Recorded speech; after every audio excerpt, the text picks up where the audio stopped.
Have you ever wondered why some people seem to attract wealth like magnets, while others spend their lives working tirelessly with little to show for it?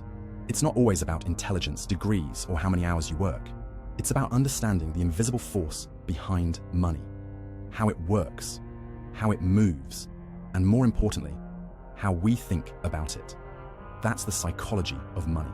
And if you don't get it right, no financial strategy in the world will ever set you free. Let's begin with the brutal truth. Just 1% of adults control nearly half of the world's wealth. That's about 56 million people owning 46% of global assets. Meanwhile, over 670 million people live in extreme poverty, scraping by on less than $2 a day. Nearly 3 billion people survive on under $5.50 daily, stuck in a system that barely allows them to breathe, let alone build wealth. The gap isn't just economic, it's psychological. Because here's what they don't teach you in school. You may earn a degree, land a job, and follow all the rules, but without mastering the mindset of money, you'll always feel one step behind. You might work 12-hour days, but still look at your bank account and feel trapped. The wealthy? They treat money like it's nothing. Ironically, that's what makes it flow to them effortlessly. Why does this happen? Because to them, money is not the goal, it's a tool. To most people, money is everything. To the rich, it's just leverage. And the more obsessed you are with every dollar, the more it controls you. Let's rewind a bit and break the illusion. We often use the terms money and currency as if they mean the same thing. But they're not. Money is abstract, an idea. Currency is just the physical form. Paper bills, metal coins, digital numbers in an app. Money, at its core, has no value. A coin, a shell, a slip of paper. None of these mean anything unless we agree they do. Thousands of years ago, we didn't have any of this. People bartered, one good for another, a basket of apples for a pair of shoes, a spear for a chunk of meat. But this system was messy. What if the shoemaker didn't want apples? You had to keep negotiating until both parties agreed, wasting time and energy. Then came early forms of tradable items, animal skins, salt, weapons, things that held general value. Eventually, societies needed more consistent standards, so metal coins emerged. In China, archaeologists discovered coin minting sites dating back to 640 BCE. In Lydia, around 600 BCE, King Aliates minted the first official currency, coins stamped with lions and made from electrum. Each step in this evolution wasn't just about economics, it was about control. Standardized money allowed empires to collect taxes, wage wars, and centralize power. But it didn't stop there. In 1260 CE, China began using paper money, long before Europe caught up. Marco Polo, when visiting, was stunned by how efficiently the system worked. The paper bills even came with warnings. Counterfeiters would be beheaded. That's how seriously the state valued its financial control. Europe, on the other hand, lagged behind. Coins remained dominant until the 16th century. But when European nations began colonizing and looting gold and silver from new lands, they minted more coins and expanded their economies. Eventually, banks entered the picture, issuing paper notes backed by actual gold and silver deposits. These notes were trusted, traded, and became the foundation of modern currency. Today, governments issue money, but the system continues to evolve. From bartering to coins, to paper bills, and now to digital transactions, money has become more of a symbol than a substance. You can't touch a Bitcoin, but it holds value. Why? Because people believe it does. This brings us to a turning point. If money isn't real in the way we think, why are we so obsessed with chasing it? Here's the shift the wealthy have made. They no longer chase money, they chase freedom. Money isn't the finish line, it's the ticket to build a life where you don't have to sell your time to survive. It's not about piling up numbers in a bank account. It's about creating space for the things that truly matter. Time, health, relationships, purpose. Freedom, not wealth, is the real treasure. And ironically, the people who understand this are the ones who end up wealthy, because they stop living paycheck to paycheck and start building systems, investments, and value that multiply over time. So here's the question. You rarely hear people ask out loud. What exactly are we trying to buy with money? Not the superficial answer, not a house or a new phone. But beneath that, what is it we're really after? The truth is, money is rarely about the object. It's about the emotion the object promises. We buy designer clothes, not just to cover our skin, but to feel admired. We buy expensive watches, not to tell the time, but to signal status. We chase luxury not for comfort, but for a sense of being worthy. And in this chase, we end up buying things we don't need, to impress people we don't even like, with money we don't really have. It's a trap, and it's called hedonic adaptation. You get the thing you want, and for a moment, you feel on top of the world. But that high fades fast. Your dream car becomes just your Monday commute. The shiny phone becomes just another screen. And suddenly, you need the next thing, and the next. But here's the catch. No matter how far you climb, your expectations climb faster. That's the danger of tying happiness to wealth. You never arrive. So what's the way out?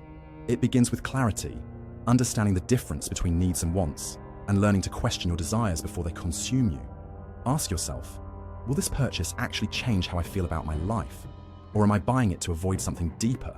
Boredom, insecurity, fear. Psychologists have found that our spending habits are deeply emotional. When we feel lonely, we tend to splurge, hoping a package at the door will fill a hole in our chest. When we feel inadequate, we try to dress the part, hoping appearance will fix our worth. But money doesn't heal, it distracts, and sometimes that distraction turns into addiction. This is what creates the rat race. Wake up, work, earn, spend, repeat. And all the while, you're running, but not really moving. So, how do you escape? By shifting from consumer to creator. The wealthy aren't just good at saving. They're good at creating value. Instead of trading time for money, they build things that work while they sleep. Businesses, systems, content, investments. That's how money stops being a stressor and starts becoming a servant. It's not magic, it's mindset. And it starts with these truths. Saving alone won't make you rich. Cutting lattes won't buy your freedom. Hard work without direction is just exhaustion in disguise. You don't need to be a genius. You need a map and a different set of beliefs. Let's take a step back and revisit the system we live in. Because if you feel trapped, that's not your fault. You were born into a structure designed to keep you spending.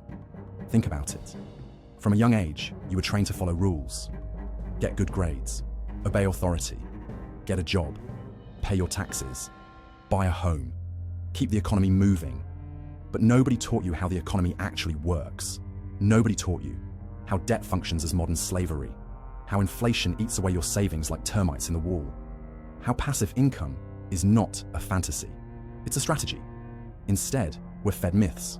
Money is the root of all evil. Rich people are selfish. You shouldn't want too much. These stories don't protect you, they disempower you. Here's the truth they don't want you to internalize. Wanting financial freedom is not greedy, it's responsible. Building wealth is not selfish, it's wise. And money, when used consciously, is not corrupt. It's a magnifier. It reveals who you already are. If you're generous, you'll give more. If you're insecure, you'll flaunt more. If you're grounded, you'll build more. The question is, who do you become when you finally stop worrying about money? Because that version of you, the one who can breathe, think, create, and connect without the constant pressure of bills and scarcity, that version is waiting. So, how do you start rewriting your relationship with money at its roots? Not just budgeting better, not just spending less, but truly transforming how you think and feel about wealth. The answer starts here. You need to examine the scripts running in your head. We all grow up with silent beliefs about money, handed down by parents, culture, society. You may have heard things like, money doesn't grow on trees. We can't afford that. Rich people must have done something shady. These aren't facts. They're psychological imprints, and they become internal limits, shaping what you believe is possible. So when someone offers you a promotion, you might self-sabotage. When you come close to financial freedom, you may overspend. Not because you're weak, but because a part of you believes you're not meant to be rich. This is called your money thermostat. It regulates how much success you can handle before you unconsciously pull yourself back. The first step is awareness. You must see your patterns with brutal honesty. Ask, what did your parents model about money? What feelings do you attach to being wealthy? Guilt, pride, anxiety. When you imagine having more than enough, do you feel tension? These questions unlock the real work, rewiring your beliefs at the subconscious level. And no, that doesn't mean repeating affirmations in front of the mirror while pretending everything's fine. It means getting uncomfortable, sitting with your history, noticing how fear speaks through your spending, and replacing that fear with conscious choice. Now let's talk strategy, because mindset without action is just wishful thinking. So here are 3 psychology-backed shifts that will reshape your financial life. Buy time, not things. Research shows that people who spend money to free up time, hiring help, reducing commute, saying no to overtime, are happier than those who buy material goods. Why? Because time allows for agency, and agency is essential for mental well-being. Automate your growth. We humans are lazy by design. Leverage that. Set up automatic savings. Invest consistently, not impulsively. Build systems that grow your wealth while you're living your life. Invest in identity, not image. Don't buy to look rich. Spend to become capable. Books, mentorship, courses, skills, these pay lifelong dividends. The car depreciates, your competence compounds. And here's the real key. Money is never the end goal. It's the means to freedom, to contribution, to peace of mind. But if you don't define what enough looks like for you, the game never ends. You'll keep chasing shadows, mistaking more for meaning. So pause. Ask, what would a financially free life actually feel like? What kind of mornings would you have? Who would you be without the stress of lack? Then, work backwards. That's your blueprint, not someone else's mansion, not a millionaire's YouTube routine, but your own, deeply personal map to psychological wealth. One final truth.